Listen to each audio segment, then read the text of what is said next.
das Vaterland und unser Führer heil!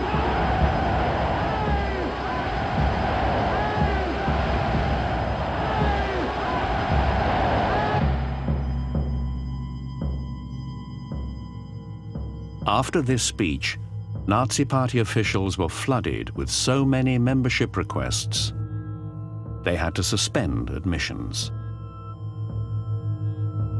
Even so, Hitler did not yet control Germany. But in 2 weeks, that would change.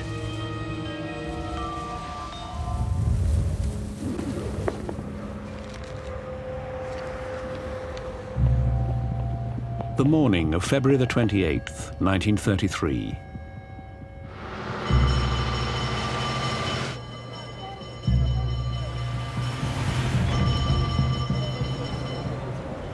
If you lived in Berlin,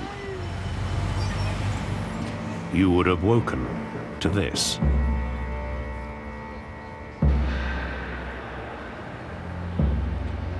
During the night, someone had set fire to the Reichstag, Germany's parliament.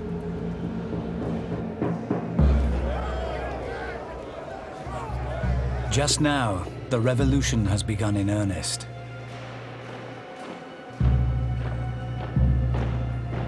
The middle class had been repelled by the roughness and lack of polish of the Nazis. Now, they'd been frightened and won over by the Reichstag fire.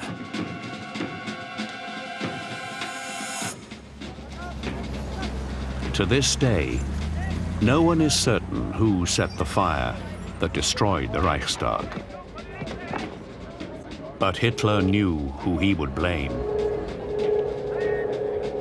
His rivals, the communists.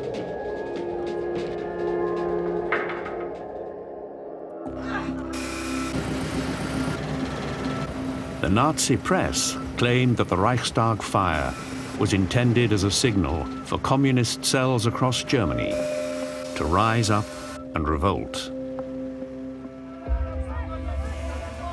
They wanted to send armed mobs into villages to commit murder and plunder. Hostages would be taken from the middle class. Wives and children of police officers used as human shields. The destruction of all cultural values, just like in Russia.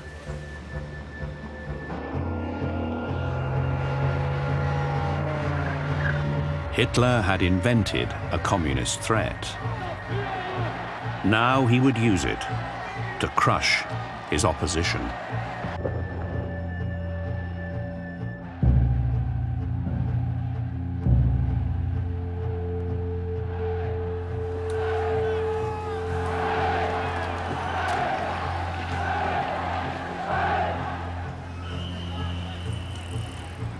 The morning after the fire, I discussed these matters with a few friends.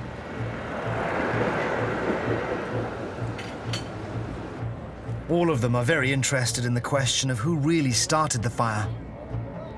And more than one of them hinted that they had doubts about the official story.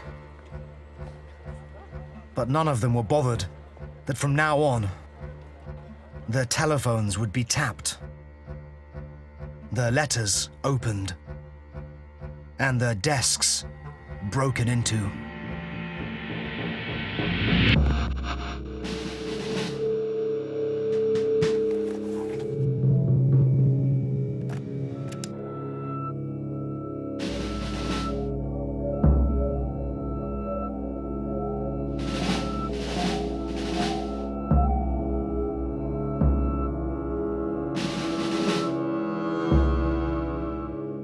Radical and violent changes were taking place across Germany.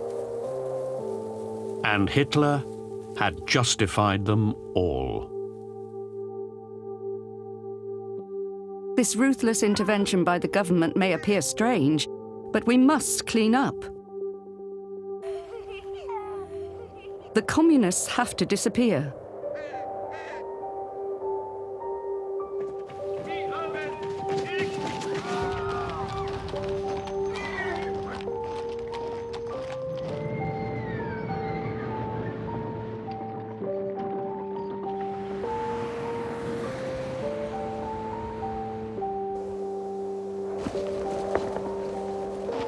Day after day, flags raised.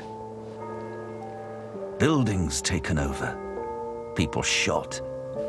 Newspapers banned. It is shocking how naked acts of violence, breaches of the law, barbaric opinions appear quite undisguised as official decree. Actually, it's terribly risky even to be writing this.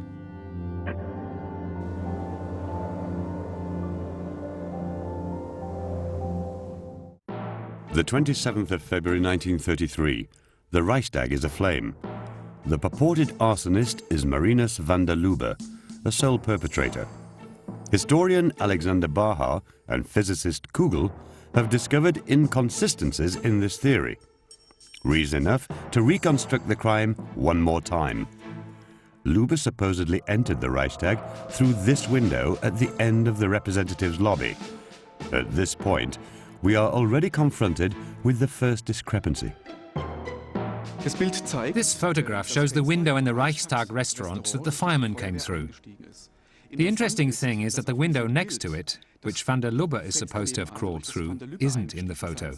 Another interesting thing is that we couldn't find a single picture with that window on it. But the decisive question is, could van der Lubbe, whose evidence conclusively shows that he was only in the Reichstag for 15 minutes before being arrested, have turned the building into a flaming inferno on his own? Baha and Kugel plan to carry out an experiment. Okay, go. Baha's assistant has been given the task of walking the route van der Lubbe took while in the Reichstag. It was here that van der Lubbe kicked a window in on the ground floor. The police retraced his path using a series of clues. The police report is the basis for determining his pace. Van der Lubbe lit the fire here. At any rate, a fire was started. Our assistant needs 5 minutes to get to the plenary chamber. The materials that have been set up are the same types that were in the Reichstag. According to the deposition that we have, by the time van der Lubbe reached the plenary chamber, he had already used up all the coal lighters he had. He then proceeded to light the curtain in the plenary chamber on fire with his jacket and to set the whole chamber on fire with the curtain. Is that possible? Lighting a jacket like the one van der Lubbe had alone takes quite some time. The curtain, made of luxurious velvet like the original, will not even catch fire. The minutes go by. A quarter of an hour has passed. The allotted time for the experiment has run out.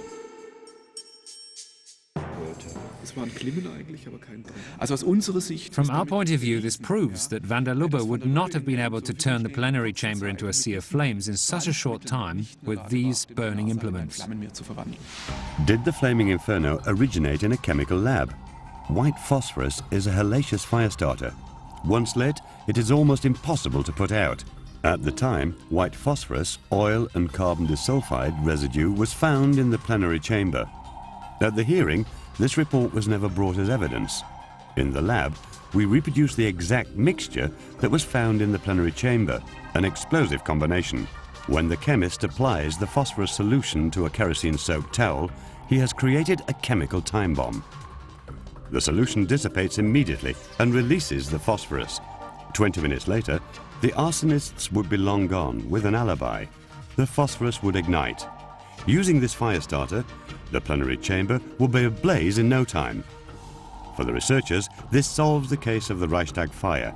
In their opinion, van der Lubbe wasn't the arsonist. Hans Gesavius, a witness who formerly held a high position in the Berlin police administration, tells of his investigation of the Reichstag fire. Um es kurz zu sagen, zunächst den Tatbestand zu geben, haben wir festgestellt. To speak briefly and to state the facts. First of all, we ascertained that quite generally, Hitler had stated the wish for a large-scale propaganda campaign. Goebbels took on the job of making the necessary proposals, and it was Goebbels who first thought of setting the Reichstag on fire. A group of 10 reliable SA men was made ready, and now Goering was informed about every detail of the plan. It was expected from Goering, and he gave his assurances that he would do so, that the police would be instructed, while still suffering from shock, to take up a false trail. Using the Reichstag fire as a pretext for seizing power, the Nazi conspirators lost no time in tearing Germany away from a policy of peace.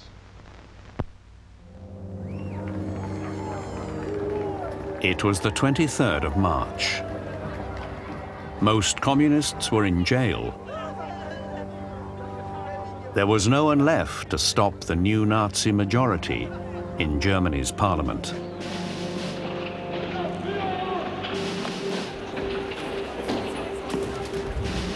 When delegates voted to consolidate all power in Adolf Hitler.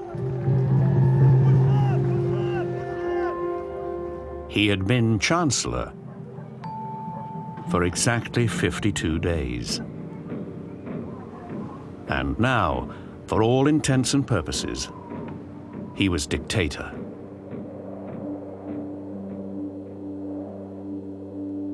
We cry with happiness and joy.